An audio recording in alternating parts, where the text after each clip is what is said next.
மதுரையில் அமைச்சர் நிர்மல்குமாரின் நிகழ்ச்சியை புறக்கணித்துவிட்டு மற்றொரு அமைச்சரின் நிகழ்ச்சியில் தாவேகா எம்எல்ஏக்கள் கலந்து கொண்டனர்.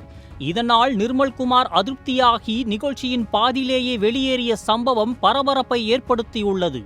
மதுரையில் ஜூலை 5ஆம் தேதி நடைபெற்ற அரசு ஆய்வக நுட்புணர் சங்க விழாவுக்கு தாவேகா எம்எல்ஏக்கள் வராததால் அமைச்சர் நிர்மல்குமார் அதிருப்தி அடைந்துள்ளார். விழா அழைப்பிதழில் எம்எல்ஏக்கள் கோபீசன், கல்லானை ஆகியோரின் பெயர்கள் இடம்பெற்றுள்ளன. என்றாலும் எம்எல்ஏக்கள் விழாவில் கலந்து கொள்ளவில்லை. இதனால் நிர்மல்குமார் விழா மேடையில் ஏறிய வேகத்திலேயே கீழே இறங்கி சென்று விட்டார். மாதந்தோறும் ஃபர்ஸ்ட் சண்டே அன்று கிரியாஸில் நாம் வாங்கும் அனைத்து பொருட்களுக்கும் எக்ஸைட்டிங் ஆஃபர்ஸ் அண்ட் கிஃப்ட்ஸ்.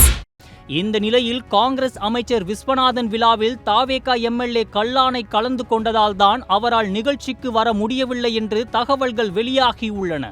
எம்எல்ஏக்கள் எங்கே என்ற அதிகாரிகளிடம் நிர்மல்குமார் கேட்டதாகவும், அதற்கு அவர்கள் உயர்கல்வித்துறை அமைச்சர் விஸ்வநாதன் கலந்து கொண்ட நிகழ்ச்சியில் கல்லானை கலந்து கொண்டுள்ளார், அது முடிந்ததும் உங்கள் நிகழ்ச்சிக்கு வருவதாக சொல்லியுள்ளார் என்று தெரிவித்ததாகவும் கூறப்படுகிறது.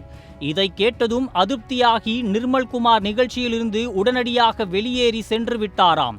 கூட்டணி அமைச்சரின் விழாவில் கலந்து கொண்டு சொந்த கட்சி அமைச்சரின் விழாவை ஆளுங்கட்சி எம்எல்ஏக்கள் புறக்கணித்த சம்பவம் அரசியல் வட்டாரத்தில் பெரும் பரபரப்பை ஏற்படுத்தி இருக்கிறது.